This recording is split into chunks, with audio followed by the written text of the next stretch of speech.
So I want to welcome you today to Resilient Alpha. I'm here with Kurt Gehlsen, who is the CEO of Spiro.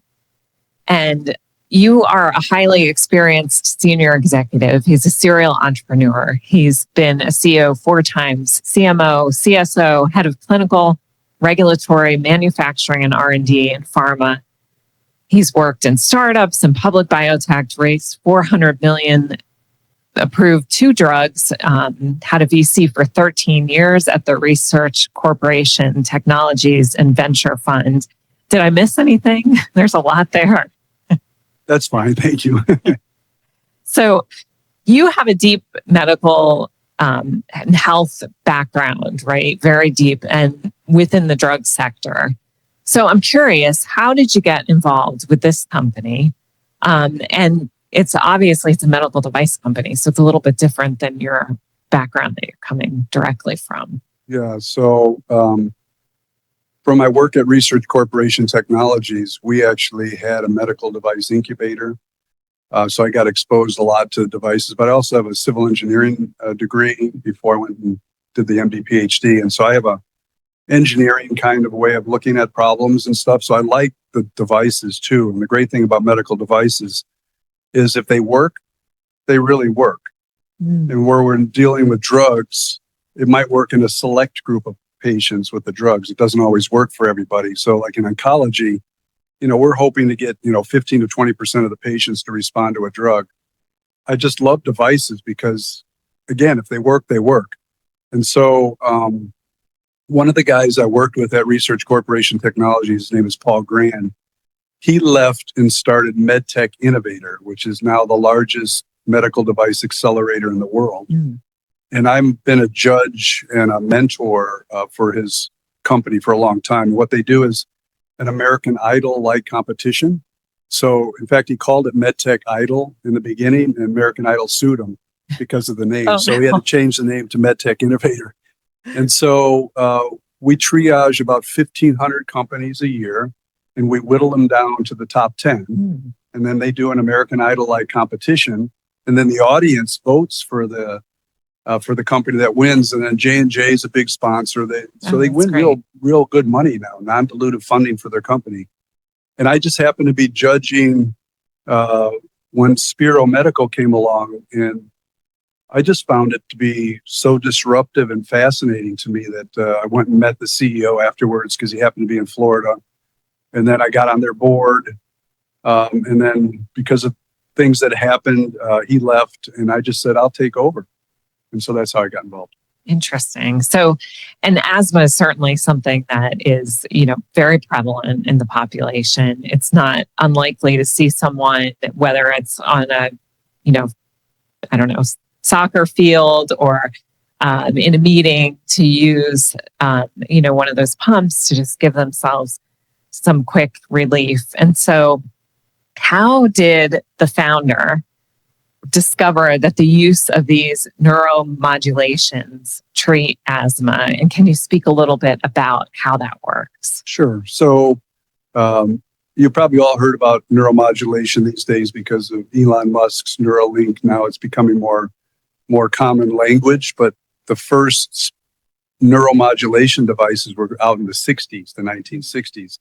And you probably know them as muscle stimulators, and then they turned into the ab stimulators to make your abs stronger. And so it's continually evolved too. Now we have deep brain stimulation. Now they can put leads in your brain and fix tremors for people with Parkinson's and non-essential tremor. Spinal cord stimulators came along in the 70s. Medtronic launched the first one. And it's really, if you think about it, it's like a pacemaker for your heart, except this is now providing current in very specific locations along your spinal cord. And so they can block pain. So the first ones were approved for pain. And actually, it's been reimbursed since the 80s now. So there's millions and millions of patients who have had these spinal cord stimulators for chronic pain. And so now that the technology has evolved, Dr. Piles, who's the founder, he had a patient with pancreatic cancer who had pancreatic pain. So to treat that usually you treat that in the upper thoracic spine in a place that's not usual for him to treat a patient with regular limb pain or chronic back pain. And so he didn't know that the patient had asthma. So when the patient came back for follow-up 6 weeks later, he said, "Doc, I mean, my pain's gone, but I don't know what else you did, but my asthma's gone, and I've had severe asthma since I was a kid." And so Dr. Piles, being an incredibly curious and innovative guy, I think a lot of people would have just ignored it and said, "Man, that's great." Right. He decided to explore it and do a clinical trial because he's treated hypertension, he's treated obesity, he's treated diabetes, he's got patents on all these, but he didn't know how to be entrepreneurial and exploit them. And so the patents just sit and languish. And in this case, it just so happened that everything came together around asthma. And so he did a clinical trial. The results are just unbelievable, actually, because everybody is off all their drugs. Wow. And we use a test called the asthma control test. It's a validated test. The FDA would require this in a clinical trial. And it just measures whether or not your asthma is in control. So all these patients came in, and you have to have a score greater than 19 to be in control. All the patients came in with an average score of 8, even though they're on 2 to 5 medications a day. So they're even on these medications, they're still uncontrolled. And as soon as he turned the device on, and we followed them now, we have patients out 4 years.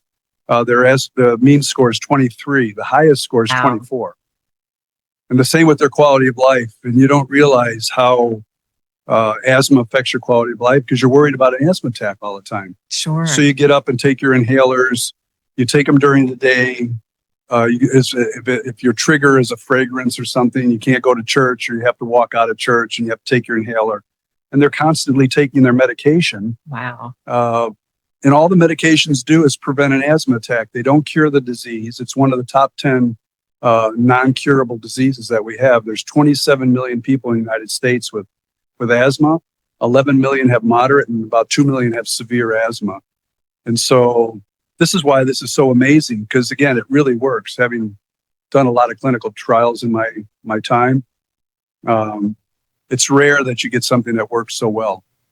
And it seems like at least that's maybe why you were attracted to this. So at one point, I think we were talking and you said that, in 35 years in life sciences, you haven't seen something this disruptive, really. So I wonder if you can speak a little bit to why this has impacted you and what attracted you to it. Well, I like helping people, so I get into this business because I want to make a difference. I think it's the same for a lot of people. Oncology was the area I was going into because my brother died of cancer when he was 5, and I promised my parents when I was 10 I was going to cure cancer. So I had no idea what that journey would be like. But and I've spent most of my career doing oncology research, developing new drugs in oncology, and Maxim was one of the companies that we had that we took public and have an approved drug there. But when I went into the venture capital world, the great thing is I love innovation. I love science. I love just really smart people that are just thinking outside of the box and helping them. And it was also nice to give money to people instead of begging for it all the time. But but you just get this broader chessboard of things that you've looked at. And I literally look at 1,000 things a year. And some of them are pretty darn interesting. A lot of them looked interesting, but then the results never panned out. We try to reproduce the results. This, as a solution for these patients, that it's really horrible when you get to know the patients.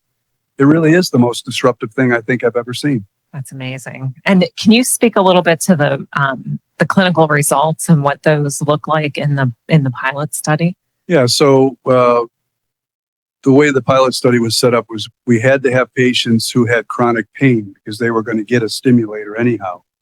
And then he would interview them to see if they had asthma, if they had moderate to severe asthma. And so after his interview, if they did, he'd get permission and consent them to put an extra lead in. You have to put a lead in special for this. So you do the pain and the asthma. And we had one patient, she was on 720 doses of drugs a month. Wow. To 0. Wow. As soon as we turned it on. So 100% of our asthma, if it's just asthma alone patients, are off all of their medications 100%. They scored 100% on the ACT test greater than 23. And then their quality of life went back to normal. Wow. We had 2 patients with asthma plus COPD. One patient only dropped her dose by 14% on her drugs. COPD is a bit of a different disease, and we have to learn more about how we could treat COPD. But the other one went down to 3 doses a month. So it wasn't 100%, but again, if we excluded them and focused only on asthma, then we would have 100%. And then we did have one patient with asthma alone. And then more recently, we've treated chronic cough. And then most of people have never heard of chronic cough, but it affects 10% of the world population. Wow. 40% of those patients have refractory cough. They cough 70 to 100 times an hour. Wow. So the reason why you don't know them is they can't go out, they can't hang out in the bar, they can't go to work, they can't socialize because they're coughing all the time. Right. And so we had a lady who had chronic cough for 4 years, every day, all day and all night. They can't sleep either. It destroys their quality of life. There is no approved treatment. And for the patients that are refractory, they give them morphine and gabapentin just to reduce frequency, but now they're sedated. Right. What a horrible solution. So Dr. Biles just stuck a lead in again, saying, well, I think I could fix that. And she came back. She goes, I haven't coughed since you put this thing in. It's like 6 months now. That's amazing. So again, when you have that kind of data, people can say, oh, it's a small trial, but I've done 300 patient trials and you still can't figure out the data. And I've done 10 patient trials and it all works. I mean, this is pretty amazing. And the other thing we did as part of our experiment is we took 4 patients and we turned the device off after 1 year. Okay. To see what would happen. Right. And that was really interesting. So all of their symptoms came back. They went back on their medications. One lady, it got so bad that she had to go to the ER by ambulance. Wow. Because her inhalers weren't working, nebulizers weren't working. Her daughter was so scared, she called Dr. Pyle's nurse and said, hey, this patient's going off to the hospital. And he sent his nurse over there. And while she was in the ER, not even seen the doctor yet, she came in and turned the device back on. All of her symptoms went away. And when the doctor came in and said, I hear you're here with a bad asthma attack, she goes, not anymore. I'm leaving. Wow. Wow. So that tells you it really works. It's not a placebo effect. That's incredible.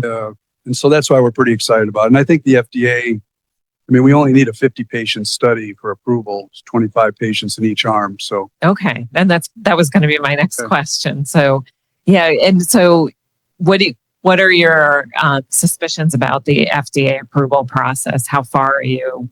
Do you expect to get that approval or? Oh, I think if you have a good trial, of course. It's all about executing on a good trial.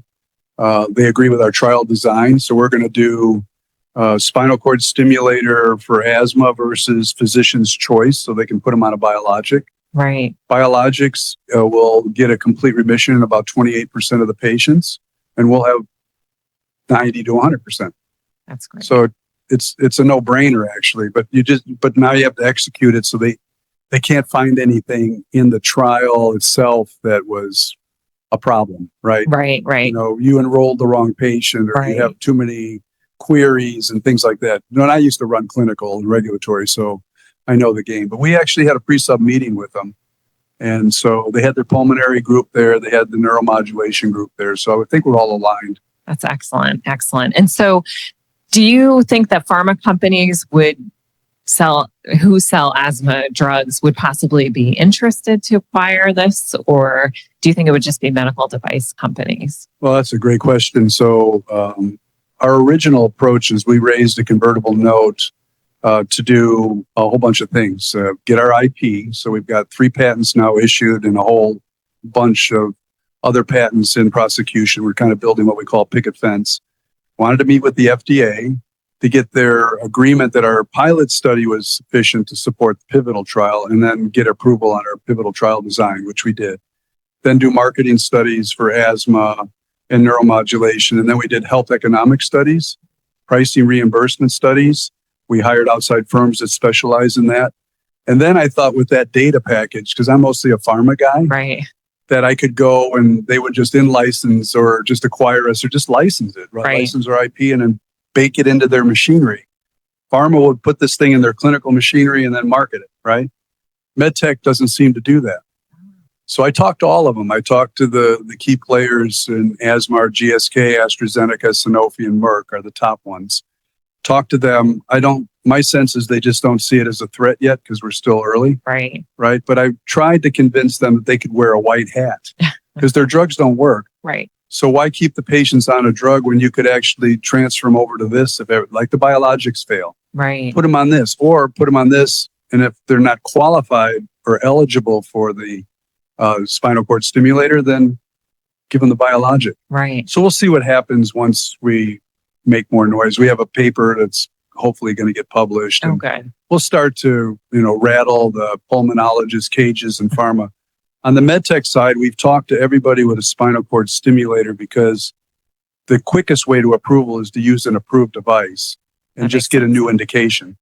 But they're not really set up for that. And they basically said, we really like what you're doing. Okay. But build the company, get it approved, and then we would rather bolt you on. Kind of like Boston just bought Axonics last year for $3.2 billion for overactive bladder and fecal incontinence. It's the same kind of technology. It's neuromodulation for that indication. So we decided that it's probably in our best interest to build our own device. So we're doing that. Plus, we can use state-of-the-art technology now that a lot of these devices are getting old. Right. So we want some features. Plus, we don't need all the bells and whistles. Ours is so much easier to program. And so we'll build our own device. We'll run our pivotal trial, and then we'll see what happens. And if we have to go commercial, we'll go commercial. Right. Excellent. So you're raising $20 million. What milestones will be accomplished with that $20 million? Well, we'll get it approved. Okay. So that's the key one. There's some steps in between, but it will get approved. Yeah. And then if you think about investors, so how would they make money and what does that time frame look like? Do you have any sense? It depends. So the thinking right now is if we got acquired, we should have this thing approved once we're funded, it will take about less than 36 months for approval. Run the trial, file everything. We'll have our own device. In between, we'll also have another pilot study in asthma and another one in chronic cough. So we'll have more data coming out. Once we're approved, if the discussions don't go to an acquisition, I think probably the best thing to do at that point is go ahead and do an IPO and raise enough money to be a commercial entity. Okay. Because it'd be great for the shareholders because they get liquidation, but then we'll raise enough money at the right valuation to do a launch. I kind of use Inspire Medical as our inspiration. They're the sleep apnea company. You see them on TV, right, yeah. Getting rid of the hose and the mask, right? So they're a $4 billion market cap in like 5 years, right? So I think that would be a great opportunity for the investors. Yeah, excellent. And then, neuromodulation's been explored in a variety of indications and there's growing interest in it. So given the potential avoidance of meds and chronic pain and movement disorders, incontinence and more, what area outside of respiratory do you have high hopes for? Well, from what I'm seeing now, I think depression and some of the CNS disorders, because the drugs really don't work. They're mostly sedative. Right. And so I think in that area, because it can also be done non-invasively, I think that's going to be really important and game changing. Of course, with the implantable neuromodulation that Neuralink is doing and getting you to be able to communicate with your limbs. Yeah. I mean, that's pretty amazing as well. Absolutely. Yeah. So, and do you think that Spiro can be modified in the future to open up different indications, that would have a positive impact? Sure. I mean, I think, again, as I mentioned, we've done a lot of, Dr. Piles has done a lot of exploring in other areas. I think the biggest hurdle right now is they don't teach neuromodulation in medical school. There's no surgical training really for like spinal cord stimulators. They'll eventually get to peripheral nerve stimulation for some of these indications, but we really believe like for asthma, and if you're going to have, fixed GERD and gut motility and some of these other things, it has to be at the spinal cord level. and you can't transmit enough energy through the skin and the bone to get to the spinal cord in a very focused way. So, but the problem is even for us right now, the surgeons are really hungry. They could probably do 3 or 4 times as many procedures. So if we could piggyback on that on top of the pain that they're already doing, that would be, 200,000 to 300,000 implants a year only, which is hardly anything, right? Which is $4 to $6 billion in revenue for us. So I think then what we should really do is start to focus on how do we train more, get the interventional pulmonologist to do the procedure. Because if you have a 2 million prevalence that doesn't seem to go away because the moderates keep moving into severe, the patient population isn't going to disappear. It's growing, sadly. So that's kind of the bottleneck, really.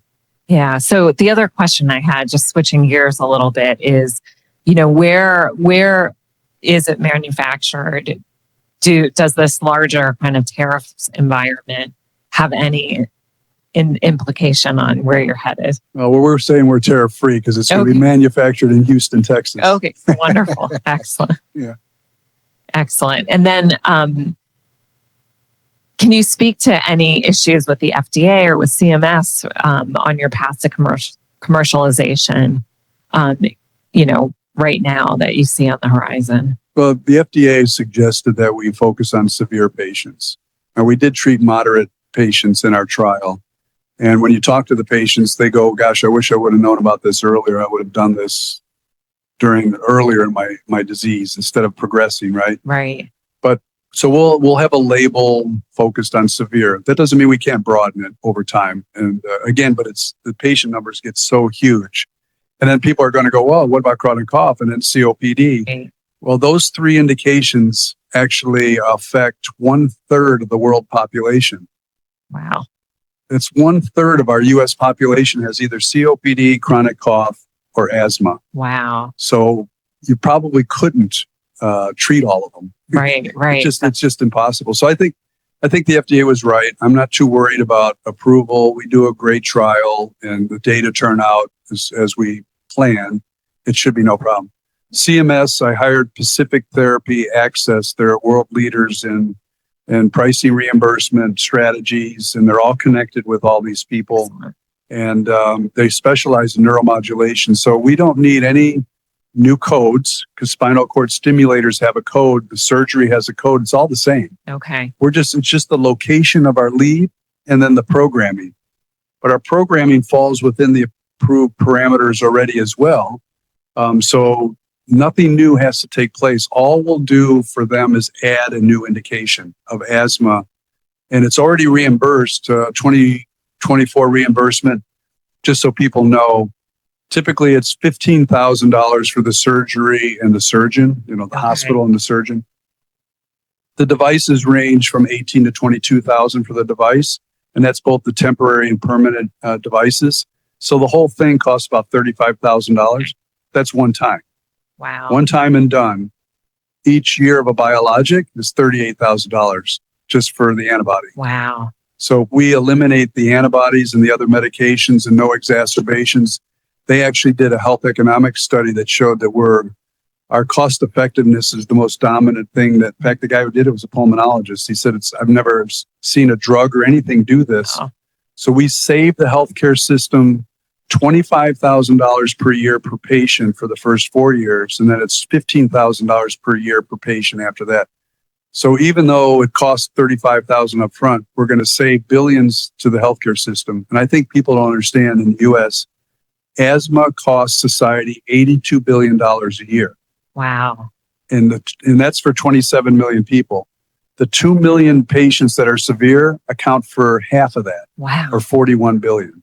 That's incredible. It's pretty amazing, actually. So we don't think, and our experts don't believe that we're going to have any problems. In fact, it's really, how do we best position this? Do we position it before a biologic?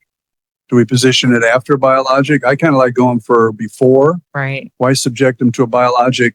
And only those that aren't eligible for a spinal cord stimulator, like if you have back surgery when they can't fish the lead up for scar tissue, and there'll be exclusions that patients just can't do the surgery, Right. then they should go on a biologic. So that's kind of that's how I would push it. Yeah. But I'm not an expert. Interesting. And what about ages of patients? Like, what does a typical patient that's eligible for something like this look like? Oh, 18 and older. Okay. I mean, most of the patients that we treated were older. I think our average age was 56.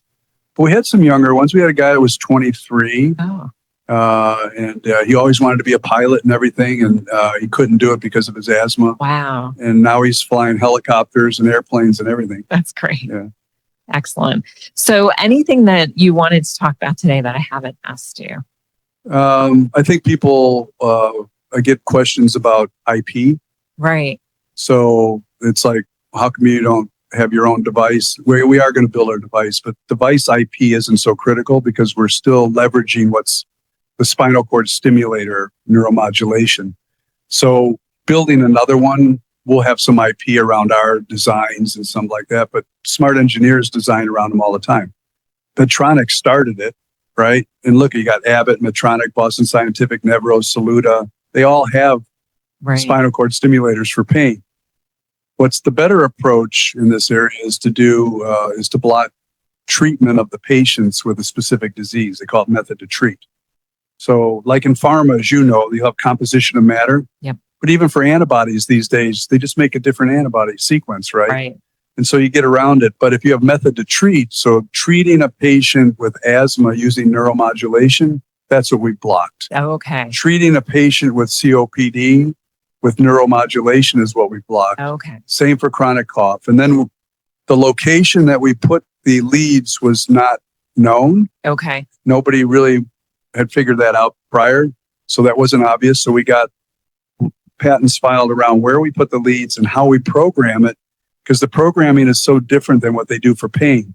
So anybody who had contemplated it in an old patent or something, if you did it that way, it wouldn't have worked. Oh, And see, that's what got it through the patent office, because we could prove to them that that wouldn't have worked, right. whereas our way did work. So, we're building what we call a picket fence around the indications, but I think that's the strongest IP you can get in most medical device Right. settings, because you can always build a different device to do Right. the same thing. Right. Excellent. And so where can folks find out more about you and how can they connect to you? So we're at spiro-medical.com. We have a website up now, and I'm on LinkedIn. They can find me on LinkedIn, and Great. so Excellent. it's fine. And it's Kurt at spiro-medical.com is my email address. Excellent. Well, I just want to thank you for today. I think we're going to move into a lightning round in a minute Okay. here. But thank you so much for joining us on No, thank Resilient you. Alpha. Appreciate it. Thank you. Thank you. So now that we're entering the lightning round, I have some quick questions to ask you. Okay. As the CEO, what keeps you up at night? Oh, just raising this round. So that's a good segue into my next question. So why should someone invest with your company? Well, if you want to have something that's de-risked, I think we've de-risked it to a point where we know it's really going to work. It's just execution at this point.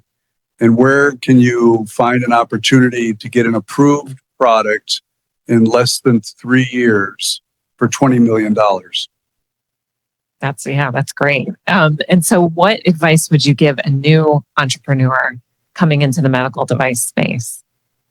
Well, devices are a little different. So for drugs, what I tell them is have third parties reproduce your results all the time. Because as maybe 70% of published scientific research can't be reproduced. Right. So the medical device is a little bit different, but I think it really comes down to the scientific rigor. But the second most important thing is we solve a lot of problems that are not commercially viable. And so it has to be commercially viable. And you have to test that really early on. Right. Push it and test it, because if nobody will buy it, well, you can have the greatest invention in the world, but if nobody will buy it. Yeah, absolutely. And so speaking of devices, are there any other devices on the market that you think look really interesting right now? Oh my gosh. None come to mind. And then come to mind. Sorry. No, that's okay. I put you on the spot. I'm so entrenched in what I'm doing right now. I have stopped looking at a lot. I'm sure. Yeah, absolutely. So what's on the 5 year, like if we're looking out maybe 5 years, What's on the horizon for your company?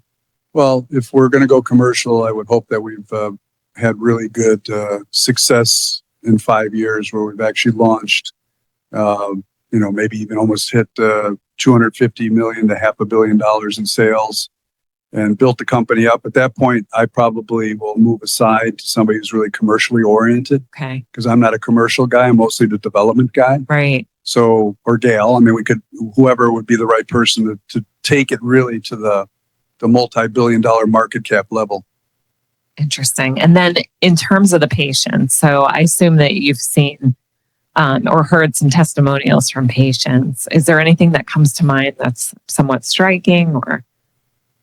No, they're so consistent. They're so happy. That's great. And if you're there tomorrow, I'm going to actually show patient videos tomorrow as part of my presentation. And that's what we did with the FDA. Surprisingly, they were a little skeptical. I could tell by their questions. And I said, do you mind if I show you a patient video? And I showed the one of the lady who went to the ER that I told you the story about. Changed the tenor completely. Wow, that's amazing. So in brief, if you can just give me like really quick soundbite on why does this work for asthma? We've known forever that asthma is not an inflammatory disease. It's really a neurogenic disease with dysfunctional neurons. All we're doing is bypassing that dysfunction. Interesting. And given your background in healthcare and just, the breadth of healthcare experience that you have, if you look at what's happening in the healthcare system today, any ideas or just insights that you can give us on where you think healthcare is headed? Oh my gosh, that would take I know us forever. It's a big question. But I think we need to move more towards a value-based system. I think we can't afford to treat people with drugs and other treatments that don't work. Right. We have to start to focus on things that really work and make a difference. Yeah. And so making a difference is important to you. I can hear that in our whole entire interview. Yeah. So can you just tell me what helps to propel you forward and continuing to make that difference for you? Patience. Yeah. Excellent. Excellent. Well, I want to thank you for being on Resilient Alpha today. It was a pleasure to work with you. And we're looking forward to having you back again tomorrow. Thank you. Thank you.